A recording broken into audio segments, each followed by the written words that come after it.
নমস্কার বন্ধুরা, welcome back to my channel. আশা করি আপনারা ভালো আছেন। তো দুর্গাপুজোয় সকল বন্ধু বান্ধবদেরকে জানাই আন্তরিক প্রীতি ও শুভেচ্ছা। তো আজকে আমি নিয়ে এসেছি পুজো স্পেশাল মাছের মাথা দিয়ে বাঁধাকপি। তো এখানে আমি বাঁধাকপিটাকে কুচি কুচি করে কেটে নিয়েছি, 1 কিলোর মতো বাঁধাকপি। আর নিয়েছি আলু ডুমো ডুমো করে কেটে নিয়েছি পেঁয়াজ কুচি, তেজপাতা আর গোটা জিরে। এরপরে আমি কড়াই বসাইলাম। বসার পরে দিলাম 2 টেবিল চামচের মতো তেলটা গরম হয়ে আসবে। তো তেলটা আমার গরম হয়ে এসেছে। এরপরে আমি দিব 2টা শুকনো লঙ্কা, আর দিব আমি ফোড়নে দিব গোটা জিরে। গোটা জিরে দিয়ে একটু আমি নেড়ে নেব। আর এরপর আমি দিব 2টা তেজপাতা,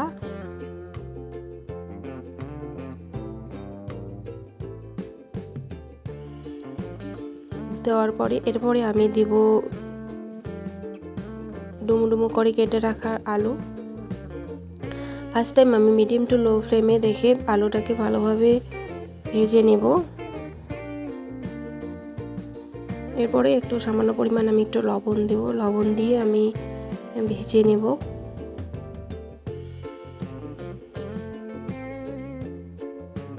তো আমার আলুটা প্রায় লাল লাল হয়ে এসেছে। এরপরে আমি কেটে রাখা পেঁয়াজটা দেব।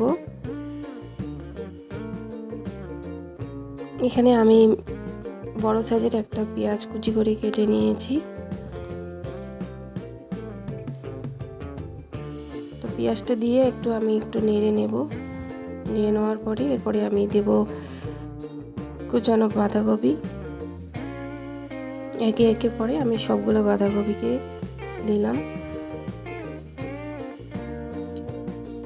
দেওয়ার পরে এরপরে আমি এটাকে নেড়ে নেব। গ্যাসের চুলাটা মিডিয়াম টু লো ফ্লেমে রেখে আমি একটু এটাকে ভেজে নেব। নেওয়ার পরে আমি 5 মিনিটের মতো এটাকে ঢেকে দেব। তো ঢেকে রাখার পরে এরপরে আমি ফিরে আসলাম। এখানে দিব আমি পরিমাণ মতো লবণ,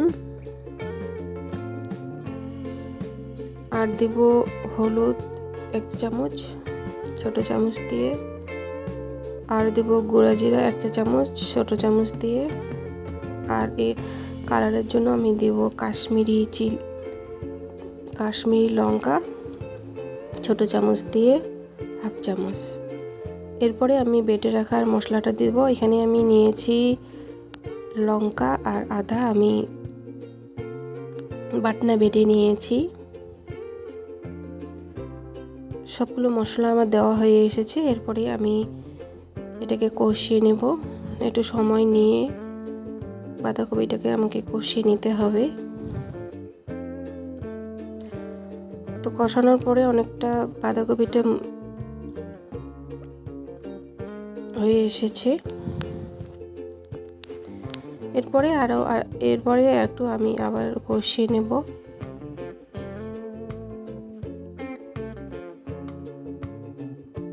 তো এরপরে আমি ভেজে রাখার একটা মাছের মাথা দিলাম।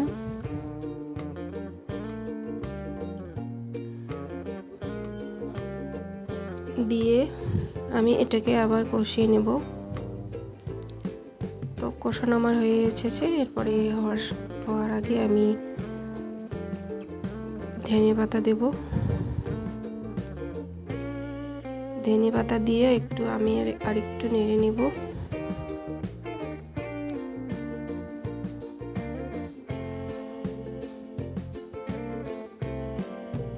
একটু নেড়ে নিলাম। নেওয়ার পরে এরপরে আমার বাঁধাকপিটা হয়ে এসেছে। এরপরে আমি নামিয়ে নিলাম। তো আমার এই রেসিপিটা যদি আপনাদের ভালো লাগে তো লাইক কমেন্ট শেয়ার অবশ্যই করবেন। আর আমার নিত্য নতুন রেসিপি দেখার জন্য আমার পেজটাকে সাবস্ক্রাইব করে রাখবেন। আপনারা ভালো থাকবেন।